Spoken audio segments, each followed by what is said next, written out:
Hallo Freunde. Wissen Sie, was Ihr Sohn abends macht, wenn er sagt, er gehe in die Disco oder zum Angeln? Nein? Ich bin weit von der Wahrheit entfernt zu glauben, dass er mit seinen Kumpels raucht und Portwein trinkt. Das wäre alles zu auffällig, aber wer weiß, vielleicht baut er in der Werkstatt einen Atomreaktor zusammen. Am Ortseingang 25 Kilometer von Detroit im US-Bundesstaat Michigan entfernt steht ein großes Schild, auf dem in großen Buchstaben steht: Wir haben viele Kinder, aber wir retten sie trotzdem, also fahren Sie vorsichtig. Die Warnung ist völlig unnötig. Ausländer sind hier sehr selten und die Einheimischen fahren nicht so schnell. Die Mitarbeiter der Umweltschutzbehörde planten die Reinigung und Reinigung des Hinterhofs des Privatgrundstücks von Herrn Michael Podlask für die Nachtstunden, sodass die Bewohner spät in der Nacht bereits schliefen und Dinge aus der Scheune mitgenommen werden konnten, weg, ohne Panik auszulösen. Welche Behälter mit der Aufschrift „Vorsicht vor Strahlung“ in der Zivilbevölkerung üblicherweise verursachen. Am Morgen luden die Arbeiter die letzten Blöcke aus der Scheune in Container und verluden die gesamte Ladung auf Lastwagen. Bis zu seinem 10. Lebensjahr wuchs David Hahn als gewöhnlicher amerikanischer Teenager auf. Seine Eltern, Ken und Patty, ließen sich scheiden. David lebte mit seinem Vater und seiner neuen Frau in Clinton Township und besuchte seine Mutter am Wochenende. Sie hatte genug eigene Probleme, ihr neuer Ehemann war ein starker Trinker und sie hatte nicht viel Zeit für ihren Sohn. Der einzige Mensch, der die Seele des Teenagers verstand, war sein Stiefgroßvater. Kazies Vater, der dem jungen Pfadfinder zu seinem 10. Geburtstag ein dickes Buch mit dem Titel „Das Goldene Buch der chemischen Experimente“ schenkte. Das Buch war in einfacher Sprache geschrieben und erklärte verständlich, wie man ein Heimlabor einrichtet, wie man Kunstseide, Alkohol und Ähnliches herstellt. David war von der Chemie so fasziniert, dass er innerhalb der nächsten 2 Jahre begann, die College-Lehrbücher seines Vaters zu studieren. Die Eltern freuten sich über das neue Hobby ihres Sohnes. Mittlerweile hat David in seinem Schlafzimmer ein ganz ordentliches Chemielabor eingerichtet. Mit zunehmendem Alter wurden seine Versuche immer gewagter. Mit 13 stellte er bereits selbst Schießpulver her und mit 14 Nitroglycerin. Glücklicherweise kam David selbst bei seinen Versuchen nicht zu Schaden. Aber sein Schlafzimmer wurde fast zerstört. Die Fenster waren gesprengt und der Einbauschrank in die Wand gedrückt und die Tapete und die Decke waren hoffnungslos ruiniert. Zur Strafe wurde David von seinem Vater ausgepeitscht und das Labor bzw. dessen Reste mussten in den Keller verlegt werden. Und hier gab der Junge Vollgas. Hier war er nicht mehr kontrollierbar und konnte so weit zerschmettern, in die Luft jagen und zerstören, dass seine chemische Seele verrottete. Das Taschengeld für die Experimente reichte nicht mehr aus und der Junge begann, sein eigenes Geld zu verdienen. Er spülte in einem Bistro, arbeitete in einem Lagerhaus und einem Gemischtwarenladen. Unterdessen nahmen die Explosionen im Keller an Stärke und Häufigkeit zu. Um das Haus vor der Zerstörung zu bewahren, wurde David ein Ultimatum gestellt. Entweder geht er zu weniger gefährlichen Experimenten über oder sein Kellerlabor wird geschlossen. Die Bedrohung nahm zu und die Familie lebte einen ganzen Monat lang ein friedliches Leben, bis eines späten Nachmittags eine gewaltige Explosion das Haus erschütterte. Ken eilte in den Keller, wo er seinen Sohn bewusstlos mit einer verbrannten Augenbraue vorfand. Ein Pressling aus rotem Phosphor, den David mit einem Schraubenzieher zu zerdrücken versuchte, explodierte. Von da an waren alle Experimente im Vaterland des Anwesens strengstens verboten. David hatte ein weiteres Ersatzlabor in der Scheune seiner Mutter. Hier fanden die wichtigsten Ereignisse statt.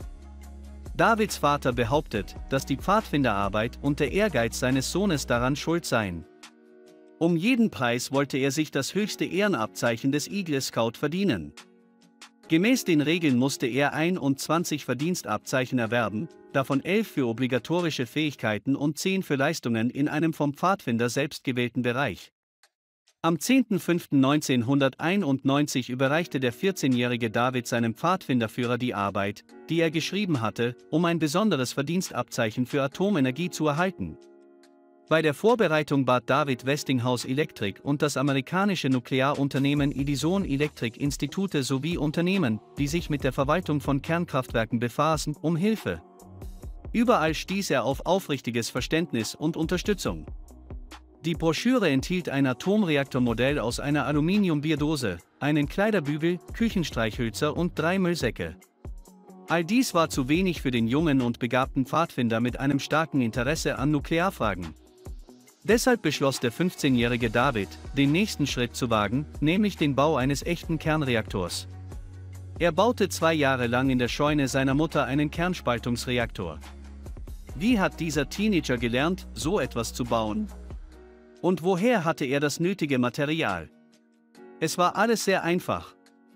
David gab sich als Universitätsprofessor aus, rief zunächst die US-amerikanische Nuklearregulierungskommission an, wo detailliert beschrieben wurde, wie die einzelnen Teile des Reaktors hergestellt und das radioaktive Material isoliert werden, damit David an genau diese Materialien gelangen konnte, so er rief an und schrieb an verschiedene Agenturen, dass er sie in kleinen Mengen verschickte. David kaufte auch 200 Rauchmelder, um das Americium von hier zu bekommen. Er investierte $1000 in Batterien, welches er als Lithiumquelle nutzte, um Thorium aus den Glühfäden der Glühbirne zu gewinnen. Mit Radium war es etwas einfacher, bis Ende der 1960er Jahre Radium für Uhrzeiger und Alarme von Fluginstrumenten verwendet wurde. Also machte David einen Ausflug zum Schrottplatz und zum Antiquitätenladen, und sobald er etwas Phosphoreszierendes fand, zögerte er nicht, es zu kaufen. Die alte Uhr war nicht mehr viel wert, also kratzte er die Farbe vorsichtig in eine spezielle Flasche. Die Arbeit verlief extrem langsam und hätte Monate dauern können, wenn David nicht zufällig mit seinem alten Pontiac 6000 die Straße in seiner Heimatstadt entlang gefahren wäre, als er bemerkte, dass der auf dem Armaturenbrett installierte Geidra-Computer plötzlich zu blinken und zu piepen begann. Eine kurze Suche nach der Quelle des radioaktiven Signals führte ihn zu einem Antiquitätengeschäft. Hier fand er eine alte Uhr, deren gesamtes Zifferblatt mit Radio bemalt war. Nachdem er $10 bezahlt hatte, nahm er sie mit nach Hause. Die Ergebnisse übertrafen alle Erwartungen. Zusätzlich zum bemalten Zifferblatt fand er eine volle Flasche Radiumfarbstoff, die auf der Rückseite der Uhr versteckt war. Bei Uran war es komplizierter, dieser Stoff ist nicht frei verfügbar. David ließ sich jedoch nicht abschrecken. Er schrieb an eine Firma in der Tschechoslowakei, die diesen Stoff an Universitäten verkaufte, die auf einer Sonderliste aufgeführt waren. David stellte sich als Professor eines Forschungslabors vor, das Uran für wissenschaftliche Zwecke benötigt. Ein europäisches Unternehmen schickte ohne mit der Wimper zu zucken Proben geeigneten Erzes. Beryllium für die Neutronenproduktion wurde von Davids Freund aus dem Labor gestohlen, in dem er arbeitete, und nun war der Reaktor selbst an der Reihe. Der damals 17-jährige David beschloss, das gesammelte Material zu verwenden, ohne sich um die Sicherheit zu sorgen, also mischte er Americium, Radium, Aluminium und Beryllium zu Pulver und wickelte die höllische Mischung in Aluminiumfolie ein. Die resultierende Kugel wurde abwechselnd mit Würfeln aus Thoriumasche und Uranpulver bedeckt. Ebenfalls in Folie eingewickelt und die gesamte Struktur mit einer dicken Schicht Klebeband abgedeckt. Natürlich war der Reaktor weit von dem entfernt, was man als Industriemodell bezeichnen könnte, da er keine nennenswerte Wärme erzeugte, aber seine ionisierende Strahlung nahm nicht über Tage, sondern über Stunden zu. Bald stieg die Strahlenbelastung so stark an, dass Davids installierter Computer 5 Blocks vom Haus seiner Mutter entfernt zu piepen begann. David installierte anstelle der Graphitstäbe Kobaltbohrer, die ihm jedoch nicht viel halfen. Der Prozess ist unkontrollierbar geworden. Da wurde David klar, dass er zu viel radioaktives Material an einem Ort gesammelt hatte und es an der Zeit war, mit solchen Spielen aufzuhören. Er hat seinen Reaktor zerlegt.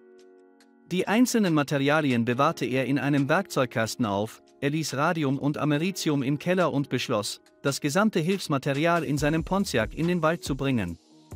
31.08.1994. Die Polizei von Klintoship erhielt einen Anruf von einer unbekannten Person, die berichtete, dass jemand versuchte, Motorhauben von einem Auto zu stehlen. Es stellte sich heraus, dass es sich bei dem Unbekannten um David handelte, der der Polizei erklärte, dass er nur auf einen Freund warte. Der Polizei reichte eine solche Erklärung nicht aus und sie forderte ihn auf, den Kofferraum seines Autos zu öffnen. Dort fanden sie viele seltsame Dinge. Defekte Uhren, Drähte, Quecksilberschalter, technische Reagenzien und etwa 50 verpackte Päckchen eines unbekannten Pulvers. Die meiste Aufmerksamkeit erregte jedoch die Kiste mit dem Vakuumverschluss. Als die Polizei ihn aufforderte, sie zu öffnen, antwortete David, dass er dies nicht könne, da der Inhalt der Kiste stark radioaktiv sei. Um 3 Uhr morgens wurde die Kreispolizeibehörde informiert, dass die örtliche Polizei im Bundesstaat Michigan ein Fahrzeug mit einem Sprengsatz, möglicherweise einer Atombombe, anhielt. Am nächsten Morgen trafen Pyrotechniker ein und versicherten nach der Inspektion des Wagens der örtlichen Zentrale, dass es sich tatsächlich nicht um einen Sprengsatz handele. Die Nachricht, dass der Wagen eine große Menge radioaktives Material enthielt, war jedoch bis fast ein Jahr später schockiert. Nach der Schließung von David erwirkte die Umweltschutzbehörde einen Gerichtsbeschluss zum Abriss der Scheune. Die Eltern des radioaktiven Scouts mussten $60.000 für die Demontage und Lagerung radioaktiver Abfälle auf einer Mülldeponie bezahlen. Nachdem er die Scheune aufgelöst hatte, verfiel David in eine tiefe Depression. Seine ganze Arbeit war umsonst. Mitglieder der Pfadfindertruppe weigerten sich, den Adler zu verleihen, mit der Begründung, dass seine Versuche dem Volk nichts nützten und um ihn herum eine Atmosphäre des Misstrauens und der Unerwünschtheit herrsche. Die Beziehungen zu den Eltern wurden durch die Zahlung der Geldbuße unwiederbringlich beschädigt. Nachdem David sein Studium an der Universität erfolgreich abgeschlossen hatte, stellte der Vater seinem Sohn ein neues Ultimatum: Entweder tritt David in die Armee ein oder sein Vater wirft ihn aus dem Haus. David Hahn diente als Sergeant im nuklearen Flugzeugträgerunternehmen der US-Marine, darf sich aber aufgrund seiner Verdienste in der Vergangenheit dem Atomreaktor nicht nähern, um mögliche Unannehmlichkeiten zu vermeiden. Auf dem Regal in seiner Kabine stehen Bücher über Steroide, Melanin, Genetik, Kernreaktoren, Aminosäuren und Strafrecht. Ich bin mir sicher, dass meine Experimente und Erfahrungen mich nicht länger als 5 Lebensjahre gekostet haben, erzählt er den Journalisten, die sie hin und wieder besuchen, sodass ich noch Zeit habe, etwas Nützliches für die Menschen zu tun. Und ich würde ihn mit Nein antworten: Danke, wir werden das schon irgendwie hinkriegen und das ist alles für heute. Wenn Ihnen das Video gefallen hat, vergessen Sie nicht, es zu abonnieren. Bis bald.